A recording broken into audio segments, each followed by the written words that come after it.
ఈ విషయంలో రేవంత్ సార్కి చెప్పేది ఒకటేనండి, పేదలు ఇల్లులు తీయొద్దు, పేదల జోలికి రావద్దని రేవంత్ సార్కి మేము విన్నపం చేస్తున్నాము.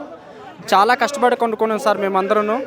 రూపాయి రూపాయి కష్టపడి కూలీనాలి పనులు చేస్తూ కొనుక్కున్న ఇల్లులు ఈరోజు మీరు వచ్చి ఇది బఫర్ జోన్లో ఉంది, ఎఫ్టీఎల్లో ఉంది అని చెప్పి మమ్మల్ని భయపెడుతున్నారు.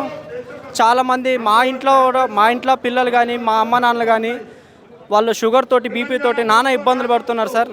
వాళ్ళకి ఏమైనా అయితే మా ఇల్లు పోతే మా పిల్లలు ఎక్కడుంటారు, వాళ్ళు ఎట్లా, వాళ్ళ భవిష్యత్తు ఎట్లా అని చెప్పి వాళ్ళు కూడా టెన్షన్ పడి వాళ్ళకి ఏమైనా అయితే మాకు దిక్కేవారు సార్.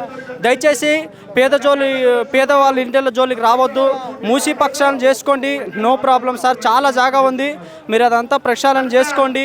దయచేసి పేదల జోలికి రాకుండా, మా ఇంట్లో జోలికి రాకుండా మీరు ఏం చేసుకోవాలని కోరుకుంటున్నాం. మాకు ఇప్పటి వరకు ఎవరు చెప్పలేదు సార్ ఇది ఎఫ్టీఎల్, ఇది బఫర్ జోను, ఇది ఇక్కడ కొనవద్దు, ఇక్కడ కొనుక్కోవచ్చని ఎవరు చెప్పలేదు.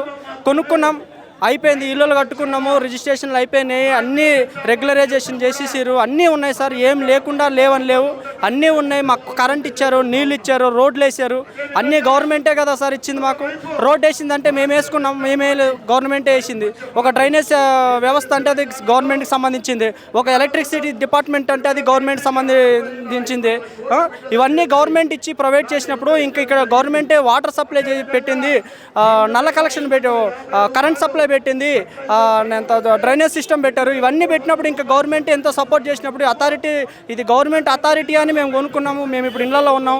ఇవాళ సడన్గా వచ్చి మేము ఇది బఫర్ జోన్లో ఉంది, ఎఫ్టీఎల్లో ఉంది, కూల్చుతాము, పడగొడతాం అని చెప్తే మేము ఎక్కడికి పోవాలి సార్? మీరు ఏదో డబుల్ బెడ్రూమ్ ఫ్లాట్ ఇస్తానంటే మేము ఏడిపోవాలి? డబుల్ బెడ్రూమ్ ఫ్లాట్ మేము ఎట్లా తీసుకోవాలి చెప్పండి?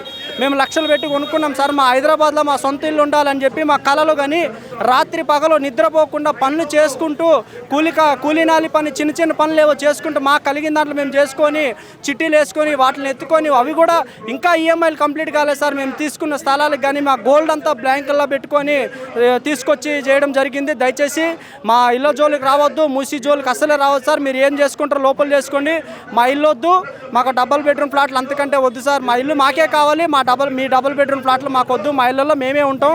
ఈ మీడియా మిత్రులు ముఖంగా తెలియజేయండి ఏంటంటే మీకు సార్, మీరు లోపల ఏం చేసుకుంటారో చేసుకోండి, దయచేసి మా ఇంటి జోలికి రావద్దని కోరుకుంటున్నాం.